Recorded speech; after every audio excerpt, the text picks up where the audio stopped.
Hello అండి, welcome to my channel Suma cooking. ఈరోజు recipe వచ్చేసి స్వీట్ అన్నమాట. మనకి త్వరలోనే రాఖీ పున్నం ఉంది కదా, రాఖీ పున్నం రోజు ఇలా చక్కగా స్వీట్ చేసి పెట్టేయండి ఇంటికి వచ్చిన గెస్ట్లకైతే చాలా టేస్టీగా ఉందని అయితే అంటారు. మనం నార్మల్గా అయితే బ్రెడ్తోనైతే డబుల్ కా మీఠా చేసుకుంటాం కదా, ఈరోజైతే నేను తోసులతోనైతే డబుల్ కా మీఠా చేస్తున్నానండి. తోసులు అలాగే రస్కులను కూడా అంటారు. మనం సాయంత్రం పూట టీలో ముంచుకొని తింటాం చూడండి, అవన్నమాట. అవి తీసుకొని ఒక ప్లేట్లోకి అయితే తీసేసుకోవాలి. మనకి ఎన్ని కావాలో అన్ని తీసుకొని ఒక ప్లేట్లోకి పెట్టేసుకొని ఈరోజు మనం చేయబోయే రెసిపీ అయితే చక్కగా నెయ్యితో చేసుకుంటే చాలా అంటే చాలా టేస్టీగా ఉంటుంది. నోట్లో వేసుకుంటే చక్కగా ఇట్టే కరిగిపోతుందండి. చాలా బాగుంటుంది స్వీట్ అయితే. ఫస్ట్ దానికోసం అయితే ఇక్కడ స్టవ్ పైన ఒక ప్యాన్ పెట్టేసుకొని నెయ్యి వేసుకోవాలి.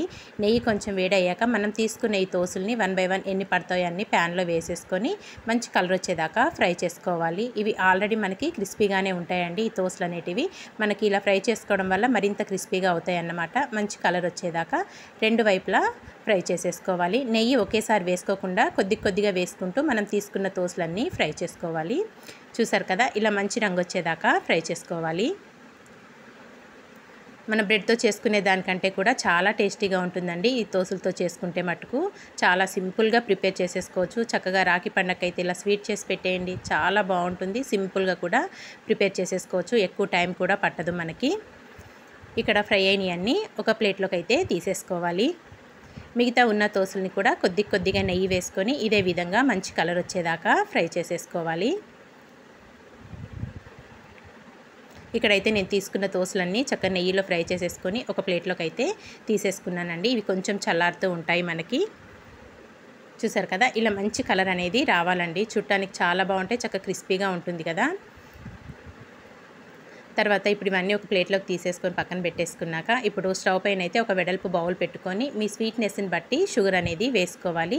ఇక్కడ నేనైతే ఒక 2 కప్పుల వరకు షుగర్ అనేది వేసుకుంటున్నానండి. ఇలా వేసేసుకొని ఒక గ్లాస్ వరకు వాటర్ యాడ్ చేసుకోవాలి. ఈ పాకం మనకి మరీ ముదురు పాకం రావాల్సిన అవసరం లేదండి. మనం గులాబ్ జామ్కి అయితే ఎలా తీసుకుంటామో పాకం అనేది కొంచెం లేత పాకం వస్తే సరిపోతుంది. ఒక గ్లాస్ వాటర్ యాడ్ చేసేసుకొని ఇదంతా కలిపేసుకుందాము. పంచదార అనేది చక్కగా కరిగిపోవాలి.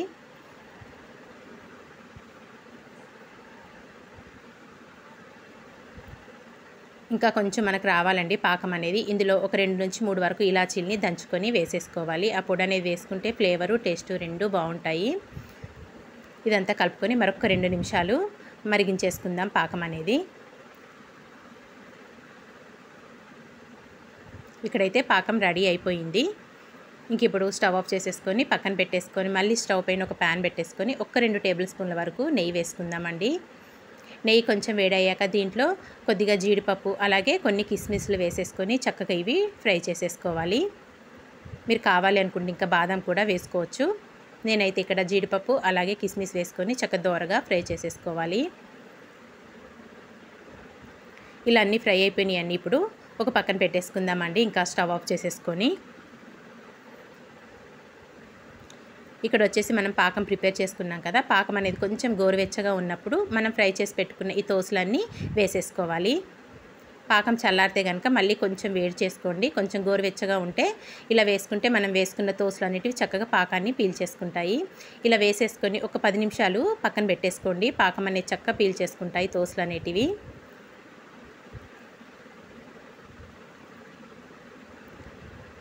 చక్కగా అంతా మునిగేటట్టు పాకంలో ఒకసారి ఇలా కలిపేసుకొని పక్కన పెట్టేసుకున్నాక ఇప్పుడు దీంట్లో ఒక చిన్న గ్లాస్ వరకు పాలు, చిక్కటి పాలు యాడ్ చేసుకోవాలండి. కాచి చల్లార్చిన పాలు దీంట్లో యాడ్ చేసుకోవాలి. మరీ ఎక్కువగా కాకుండా ఓన్లీ ఒక చిన్న గ్లాస్ వరకే పాలు యాడ్ చేసుకోవాలి. పాలు మట్టుకు చక్కగా చిక్కగా ఉండేలా చూసుకోండి. టేస్ట్ అనేది చాలా బాగుంటుంది. ఇక్కడైతే నేను చేసిన ఈ తోసులు మట్టుకు చిన్న పీసుల్లాగా అయితే చేయట్లేదండి. డైరెక్ట్గా ఇలా చక్కగా సర్వ్ చేసుకుంటే చూడటానికి బాగుంటుందని చెప్పేసి నేనైతే వీటిని చిన్న ముక్కలు చేయకుండా ఇలాగే ఉంచేసాను అన్నమాట. ఒక గ్లాస్ పాలు యాడ్ చేసుకున్నాక మనం ముందుగా ఫ్రై చేసి పెట్టుకున్నాం కదా జీడిపప్పు అలాగే కిస్మిస్ నెయ్యితో సహా ఇందులో వేసేసుకోవాలి.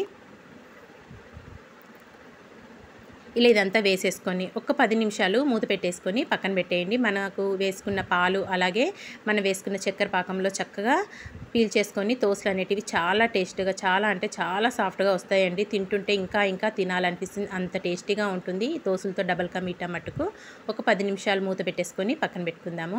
ఒక 10 నిమిషాల తర్వాత అయితే మీకు చూపిస్తున్నాను. చూసారు కదా, చక్కెర పాకము అలాగే పాలతో చక్కగా పీల్ చేసుకొని జ్యూసీగా చాలా బాగుంటుంది. మరి మీకు నచ్చిందా? నచ్చితే తప్పకుండా ఈ రాఖీ పండుగకి మీరు కూడా ఇలా ప్రిపేర్ చేసి పెట్టేయండి. మా వీడియోస్ కనుక మీకు నచ్చితే ప్లీజ్ లైక్ చేయండి, షేర్ చేయండి. మరిన్ని వీడియోల కోసం మన ఛానల్ని అయితే వెంటనే సబ్స్క్రైబ్ చేసుకోండి ఫ్రెండ్స్. ఇంకా నేను డైరెక్ట్గా చక్కగా ముక్కలు చేయకోకుండా ఇలాగే తోసుల్ని సర్వ్ చేసేస్తున్నాను. చూడటానికి ఎంత కలర్ఫుల్గా కనిపిస్తున్నాయి. టేస్ట్ మటుకు నిజంగా చాలా బాగుంటుందండి. మరి ఇంకెందుకు ఆలస్యం, తప్పకుండా నేను చూపించిన విధంగా అయితే ఒక్కసారి ట్రై చేయండి. మీ అందరికీ చాలా బాగా నచ్చుతుంది. అది కూడా తోసులతో కదండి, చక్కగా తక్కువ టైంలో ప్రిపేర్ చేసుకోవచ్చు. టేస్ట్ కూడా చాలా బాగుంటుంది. ఎంత జ్యూసీగా వచ్చిందో చూసారా, చాలా బాగుంటుందండి. థ్యాంక్ యూ ఫర్ వాచింగ్ అండి. Bye bye.